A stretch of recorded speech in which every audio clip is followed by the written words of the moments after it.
सपा में शामिल होने के लिए तैयार बीजेपी सांसद ब्रजभूषण। सपा चीफ के दांव ने बढ़ा दी सत्ताधारियों की धड़कन। न विरोध रुक रहा है और न टूट रहा सत्ताधारियों का मौन। उधर हंगामा जारी तो इधर नई पारी सपा के साथ शुरू करने की तैयारी। पहलवानों और ब्रजभूषण के बीच नहीं थम रहा गतिरोध। सबने किया विरोध, लेकिन अखिलेश के मौन ने कर दिया धमाका। बीजेपी सांसद ने सपा की तारीफ में कह दिया कुछ ऐसा कि खुद सत्ताधारी रह गए सन। एक्शन हुआ तो रिएक्शन के तौर पर सपा में एंट्री होगी। ब्रजभूषण शरण सिंह, वो नाम जो राष्ट्रीय फलक पर चमक रहा है और चमकते इस नाम के साथ विवादों का एक बखेड़ा खड़ा है। तमाम विरोधी दल ब्रजभूषण शरण सिंह के नाम पर बीजेपी को घेर रहे हैं, लेकिन इसी बीच सपा चीफ अखिलेश यादव की चुप्पी ने बड़ा काम कर दिया है और खुद ब्रजभूषण शरण सिंह ने भी सपा की तारीफ कर सियासी पत्ते साफ कर दिए हैं।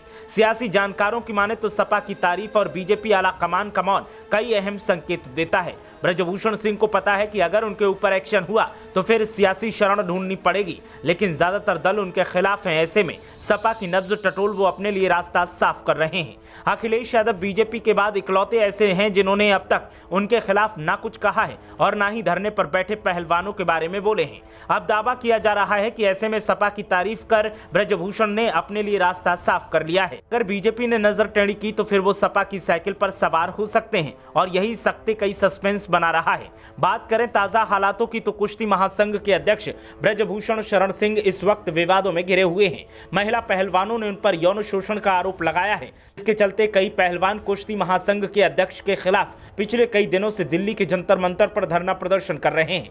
पहलवानों की मांग है कि ब्रजभूषण शरण सिंह को कुश्ती महासंघ के अध्यक्ष पद से हटाया जाए, संसद की सदस्यता रद्द की जाए, साथ ही गिरफ्तार किया जाए। पिछले दिनों दिल्ली पुलिस ने ब्रजभूषण शरण सिंह के खिलाफ एफआईआर दर्ज की थी। ब्रजभूषण सिंह के खिलाफ महिला पहलवानों को कई राजनीतिक दल अपना समर्थन दे चुके हैं, जिसमें मुख्य रूप से कांग्रेस, आम आदमी पार्टी और अन्य दल भी शामिल हैं।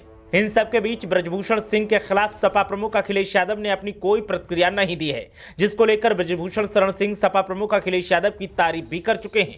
इस पूरे मामले में भारतीय जनता पार्टी चुप्पी साधे हुए है। हालांकि ब्रजभूषण कह चुके हैं कि अगर पीएम मोदी, अमित शाह या फिर जेपी नड्डा उनसे कुश्ती महासंघ के पद से इस्तीफा देने के लिए कहेंगे तो वो तत्काल पद छोड़ देंगे। तमाम निगाहें ब्रजभूषण पर टिकी हुई हैं कि वो अपने बचाव में आखिर क्या करेंगे। सूत्रों की माने तो अगर बीजेपी उनके खिलाफ सख्त कदम उठाने का फैसला करती है तो वो समाजवादी पार्टी के साथ जा सकते हैं, क्योंकि सपा प्रमुख ने इस पूरे मुद्दे पर पहलवानों के पक्ष में कोई बयान नहीं दिया है, न ही कुश्ती महासंघ के अध्यक्ष की आलोचना की है। बीते दिनों ब्रजभूषण सिंह भी इसी वजह से अखिलेश की तारीफ करते हुए नजर आए थे।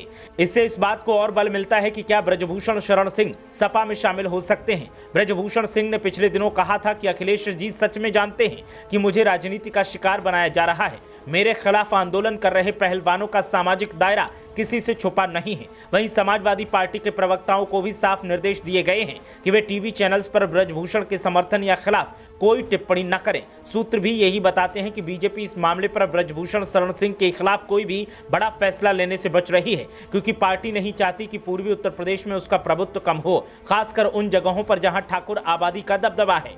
पार्टी के वरिष्ठ कार्यकर्ताओं के मुताबिक लोकसभा चुनावों में अब कुछ महीने का ही समय रह गया है। ब्रजभूषण सिंह का करीब 6 से 7 सीट पर बड़ा प्रभाव है, इसीलिए पार्टी ने इस पूरे मामले पर नजर बनाए रखी है। हमें उम्मीद है कि यह पूरा मामला जल्द से जल्द समाप्त हो जाएगा।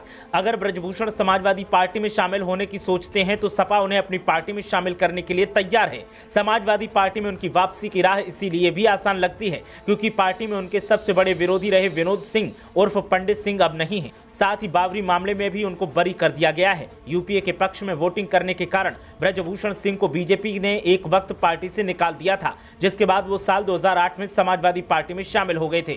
साल 2013 में वो एक बार फिर बीजेपी में वापस लौट आए। वहीं राजा भैया के साथ रिश्ते खराब होने के कारण पार्टी के पास कोई ऐसा दमदार ठाकुर नेता नहीं है जिसका सीधा प्रभाव जनता पर पड़ता हो और जो ठाकुरों के वोट को सपा की तरफ खींच सके। इन सब बातों को ध्यान में रखते हुए बीजेपी के सामने भी पसोपेश की स्थिति बनी हुई है। बीजेपी मामले पर इसीलिए मौन साधे है कि कैसे भी मुद्दा सेट किया जाए और पहलवानों को भरोसे में लेकर उनको वापस किया जाए। लेकिन विरोधी दलों की एंट्री के बाद से हालात एकदम अलग हो गए हैं। अब बीजेपी का मौन पहलवानों को कचोट रहा है और बीजेपी को लेकर ब्रजभूषण शरण सिंह भी कश्मकश में है कि कहीं फैसला उनके खिलाफ ना आ जाए, तो वे भी संभावनाओं को तलाश कर रहे हैं और संभावनाओं की सुई समाजवादी पार्टी पर आकर अटक जाती है। सपा को भी पता है कि ब्रजभूषण अगर पार्टी में आए तो पूर्वांचल में उसकी ताकत में इजाफा होगा और लोकसभा चुनाव में उसका फायदा मिलेगा। सपा बीजेपी के एक्शन का इंतजार कर रही है और बीजेपी पहलवानों के वापस जाने के लिए लगातार कोशिशें कर रही है। देखना यह है कि कैसे इस मसले को सुलझाया जाता है और क्या ब्रजभूषण शरण सिंह सपा में जाते हैं या फिर बीजेपी के साथ ही सियासी पारी खेलते हैं। ब्यूरो रिपोर्ट, मीडिया हलचल।